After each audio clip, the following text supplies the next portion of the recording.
최근 양자 컴퓨터 시장을 뒤흔든 흥미로운 소식이 있었습니다. 웨드부시 증권은 이를 두고 액티브 자산운용사들의 본격적인 관심이 시작되는 출발점이라고 평가했죠. 그 주인공은 바로 2조 달러 규모를 굴리는 세계 최대의 큰손, 노르웨이 국부펀드입니다.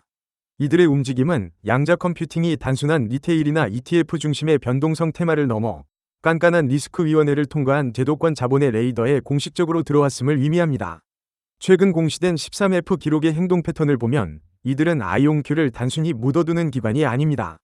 23년 말 약 213만 주에서 시작해 24년 상반기 매도, 25년 1분기 청산, 2분기 재진입, 3분기 전량 매도를 거쳐 4분기에 무려 445만 주를 신규 매수했습니다. 매입 단가가 높은 구간임에도 과거보다 훨씬 큰 역대 최대 규모로 진입한 전형적인 액티브 운용 패턴입니다. 개별 단타가 아닌 섹터 차원의 전략적 탐색이 시작된 겁니다. 가장 주목할 점은 아이온큐 하나만 편입한 게 아니라는 겁니다. 트랩트 이온 방식의 아이온큐에 약 2억 달러, 하나 약 2,900억 원으로 가장 큰 비중을 실었습니다. 동시에 초전도 게이트인 리게티에 약 563억 원, 원힐링 방식의 디웨이브에 약 60억 원을 탐색적으로 담았죠. 이는 특정 기술 노선 하나가 시장을 독식한다는 가정이 아니라 세 가지 모달리티 모두를 염두에 둔 다중 승자 가능성 기반의 포트폴리오 전략입니다. 물론 노르웨이 국부펀드의 2조 달러 운용 자산 대비 아이온큐 비중은 0.02%에 불과한 실험적 포지션입니다. 하지만 대형 연기금은 항상 소규모 탐색, 산업 가시화 확인, 점진적 비중 확대라는 3단계를 거칩니다. 지금은 분명 1단계지만 그 상징성은 엄청납니다. 노르웨이가 담았다는 사실 자체가 다른 액티브 운용사들의 심리적 리스크 허들을 크게 낮춰주기 때문입니다. 그렇다면 왜 이 시점에 이런 움직임이 나왔을까요? 아이온큐를 향한 이 강력한 베팅의 배경에는 최근 그들이 수학적으로 박살내버린 치명적인 한계점이 있습니다. 트랩트 이온 아키텍처는 품질과 연결성이 완벽에 가깝지만 게이트 속도가 느리다는 결정적 병목이 존재했습니다. 확장을 위해 수백만 개의 이온을 하나의 트랩에 구겨 넣으면 치명적인 운동 간섭이 생깁니다. 결국 여러 개의 QPU를 즉 광자 인터커넥트로 연결하는 모듈화가 필수적이라는 뜻입니다.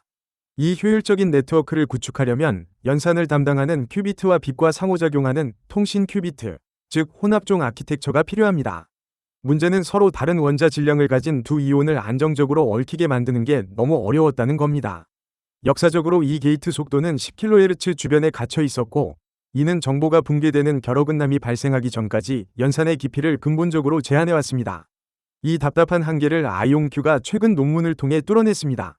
바로 나노초 단위의 레이저 펄스를 활용한 상태 위존적 킥, SDK 기술입니다. 과거처럼 느리고 지속적으로 운동량을 전달하는 대신 초고속 킥을 날려 이온 모션의 상태 위존적 변이를 유도하는 충격적인 접근법입니다. 핵심은 잔류 운동 가열 없이, 즉 불필요한 열을 발생시키지 않고도 완벽하게 얽힘을 형성한다는 점입니다. 논문에 시뮬레이션된 성능 지표는 매우 공격적이고 놀랍습니다. 두 큐비트 간의 게이트 처리 시간이 수백 나노초 단위로 떨어졌습니다. 기존 한계치 대비 2에서 3자릿수, 즉 100배에서 1000배의 속도 증가를 의미하는 메가헤르츠 작동 영역으로 트랩트 이온을 밀어올린 겁니다.